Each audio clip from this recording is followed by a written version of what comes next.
Ano nga ba ang epekto ng diet sa mental health? Ang tamang pagkain ay nakakatulong na magkaroon ng magandang pangangatawan. Ngunit hindi lubusang nauunawaan na ang mabuting nutrisyon ay may malaking epekto rin sa ating mental health. Ang balanced diet ay makakatulong sa atin na mag-isip ng malinaw at maging mas alerto. Ito ay maaari ring makapabuti sa ating kakayahang mag-concentrate at mag-focus. Ang hindi sapat na diet ay maaring magdulot ng pagkapagod, pagkaantala sa paggawa ng desisyon at maaring magpabagal sa pag-iisip. Isa sa mga malalaking hadlang sa kalusugan ay ang pagkahilig ng mga tao sa mga processed foods. Ang mga pagkaing ito ay mataas sa harina at asukal at nagdudulot ng higit pang cravings para sa mga ito kaysa sa mga pagkaing mayaman sa sustansya gaya ng mga prutas at gulay. Ang asukal at mga processed foods ay maaring magdulot ng pagbabago sa mood, anxiety at depresyon. Kapag tayo ay nakakaranas ng stress at depresyon, karaniwan nating kinakain ng mga processed foods para sa agarang ginhawa. Patuloy na pinapatunayan ng mga mananaliksik ang kasabihan na you are what you eat. Lalo't kamakailan lamang ay patuloy na pinag-aaralan ang malalim na ugnayan sa pagitan ng ating bituka at isipan. Narito naman ang ilang mga tips para sa malusog na pagkain. Iwasan ang mga processed snack food gaya ng potato chips na maaring makaapekto sa iyong kakayahang mag-concentrate. Kumain ng maraming healthy fats gaya ng olive oil, coconut oil at avocado. Ito ay makakatulong sa maayos na paggana ng utak.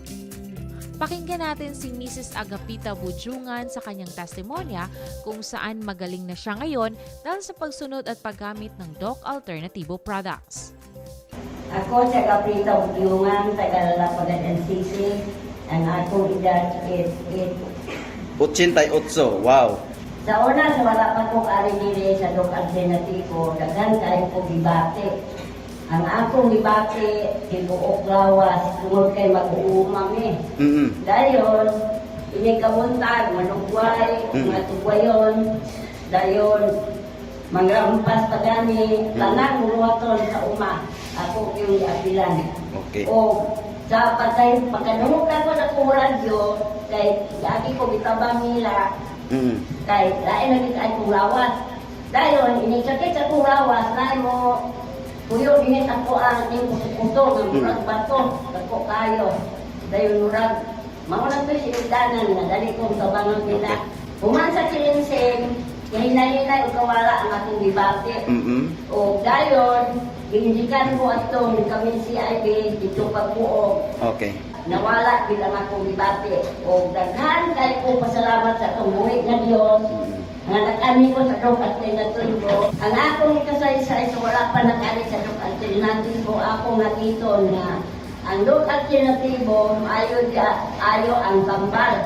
Pero kung magdasig bitaw kanila, inon ka nga mahal kayo ng inyong Doc Alternativo diya. Dahil meron ko nga, bahala o mahal kay maayo ka. Kontra lang, magbalik-balik at doktor, mamatay na lang sa hospital o kanaulaan. Ako sa ikapitang tulungan, sa kapadalian, Lalapadalian City, akong edad 68. Mahalaga ka-alternatibo ang tamang pagkain hindi lamang para sa ating pisikal na kalusugan, kundi pati na rin sa ating mental health.